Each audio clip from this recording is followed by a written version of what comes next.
From corporate overlords to fame-obsessed superstars to whatever the elders are, Limbus Company's characters are sure to make any attentive player start to ask questions. At what point does great power go unchecked? Should you prioritize selfless or selfish goals when choosing your career? Which characters within Limbus Company would happen to be mentioned within the uncensored documents of Jeffrey Epstein? Well, you can buckle your seatbelts, because I not only have answers for you, I have rankings for each and every one of them. So without any further ado, I give you which Limbus Company characters are on the Epstein list.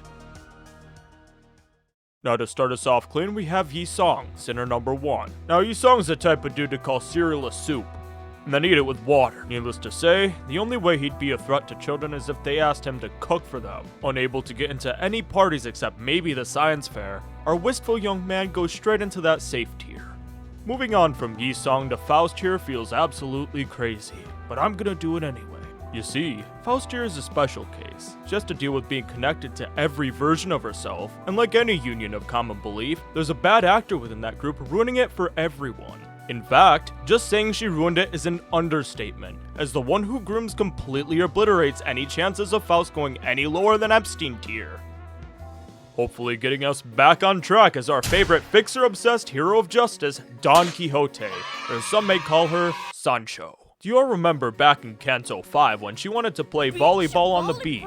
Don't you think that's mighty suspicious for a blood fiend who's naturally afraid of water? Now, I can already hear the excuses in the comments that it's just her shoes suppressing her power. However, her specific enthusiasm regarding beaches makes me think she's been on an island before. I know you're up to something sus, I just can't prove it yet. You're on thin ice, Sancho. Okay, you're gonna have to hear me out here. Yoshihide might seem like an attendant at one of these parties at first, but that's exactly what she wants you to think. In reality, Yoshihide, who is a kind and loving mother, would never allow a child to be harmed. This leaves us with one option. She's an undercover federal agent, and you cannot convince me otherwise. Unfortunately, the same cannot be said for Meursault. Come take a seat, Meursault. We have a lot to discuss. I mean, first of all, it was incriminating enough when you talked about the types of parties you had before. But then you were talking about how you used to handle distortions, and I couldn't help but connect the dots. You see, what kind of party out there do you think would cause distortions? You and I both know the answer to that, and for that he's going in the files.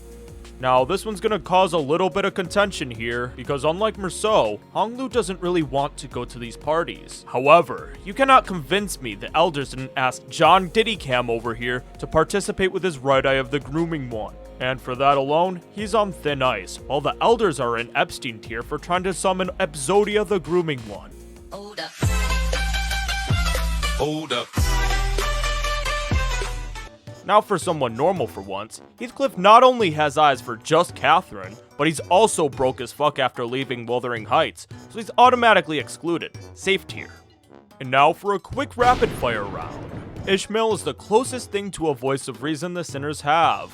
And Rodian is not only broke as hell like Heathcliff, but she's also a communist. There's no way Epstein would invite communists to his billionaire parties, so she and the Eurodivi, with the exception of Sonia of course, go in safe tier. Before we get on to Dante, I'm gonna have to ask you to like and subscribe.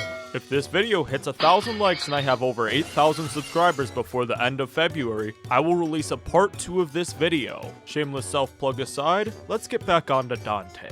I actually have a very specific theory about Dante. So to get things straight, Dante is supposedly a big shot in the city, has a reason for hiding their true identity, had assassins from the most powerful people in the city come after them, and constantly talks in redacted language. When you put all the pieces together like that, you come to realize that Dante is literally just Jeffrey Epstein. Epstein tier. Oh yeah, for Sinclair, he's just an innocent young man, I'm sure there's nothing wrong.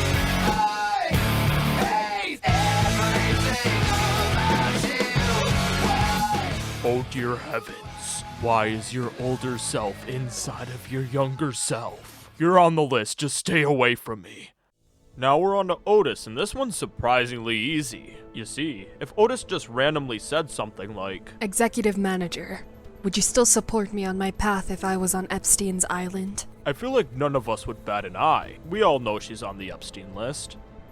Now for Gregor. Gregor's been on the island, but it was against his own will, so that he can be a scapegoat for N-Corp. Personally, that would put him on thin ice, but N-Corp on the other hand is going straight onto the list. And now that the sinners have gone, it's only fair that the guide should follow. If you've read anything about Leviathan, you know Virgilius is saving the kids on that island. Him and Karen going federal agent here. And with the bus completed, it's time for our main subject for today. In fact, I'm gonna skip every other side character because this guy is just that bad. Jachu is worse than Epstein, and I have proof. It's time for me to unveil what's been keeping me quiet these past few weeks. I present you all the Jachu files. For the first time in Hongguan history, slave labor. You're gonna have to hear me out here. Imagine this for a second. You have two choices in life. Option A, you can be thrown to the streets and probably die. Or option B, you can get a job working as a heisho. It might sound self-explanatory at first. You might even be thinking to yourself, maybe being a heisho isn't so bad compared to dying on the streets. But that's exactly why you're dead wrong. First of all, your body and your mind are going to be irreparably changed. And that's not even the bad part. No, the worst thing about being a heisho is your obligation. You see, as a heisho, it's your job to do literally anything your lord orders you to, even if it costs you your very life. To put it into simpler terms, to be a heisho literally means to be a slave to your lord.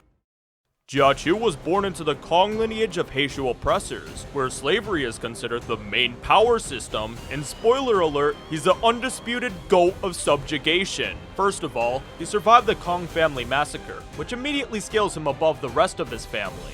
And second of all, and this is the big one, he had the perfect chance after that massacre to leave his family, and the cycle of oppression behind, mind you. But he decided not only to stay within his family, but to double down and get more people to do his bidding. At this rate, they're gonna call him 007. 0 fair fights, 0 rights for Heisho, and 7 Mao's dead every battle. And here's the funny thing, that's not even the worst part. He's doing this strictly for the love of the game. Tell me, and I mean tell me, why a man with 5 Mongs needs to use Mao's meat shields during his fight. He was the LeBron of slavery, and it was all under our noses the whole time. Now that I think about it, his ego even takes the shape of a switch stick just in case any of his Heishos get out of line. Uncle Ruckus Jachu over here manifested just to be a demon. Now that should just about wrap things up. Let me know in the comments if you agree or disagree, and don't forget to like and subscribe. Thank you all for watching, and goodbye.